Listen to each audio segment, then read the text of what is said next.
there is an eminent leader who spoke about Tamil.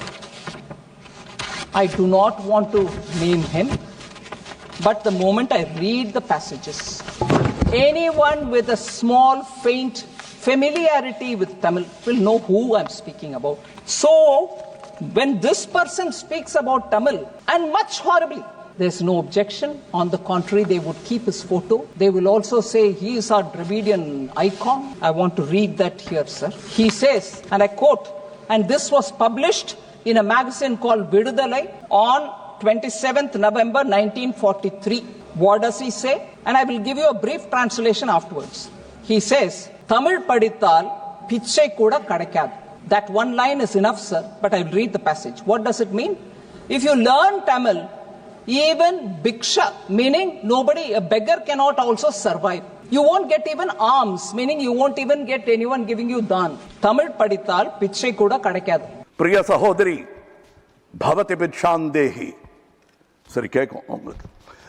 பிரிய சகோதரி பவதி பிக்ஷாந்தேகி, நீங்கள் வெள்ளைக்கார கல்வி கற்றது கண்டிப்பாய் கற்பூர புத்திதான்.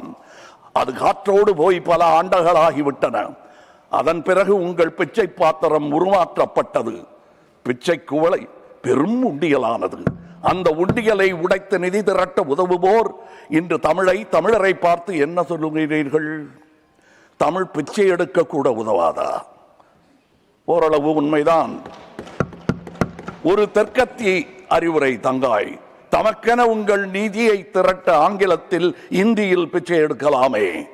தமிழ் பிச்சை எடுக்க உதவாது, திருடவும் உதவாது. தமிழன் பிச்சை எடுக்க மாட்டான், அதுவும் உங்கள் பிச்சையை ஏற்கவே மாட்டான். தங்கச்சி, ஓட்டையும் நாட்டையும் இந்த கமலஹாசன் விற்கவே மாட்டான். உங்கள் சாபங்களில் எங்களுக்கு நம்பிக்கை இல்லை.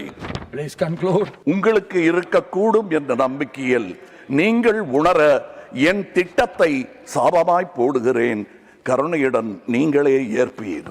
உங்கள் இஷ்ட தெய்வங்களை வேண்டிக் கொள்ளுங்கள். பகுத்தறிந்த தமிழ்ச்சித்தன் கூற்று இது.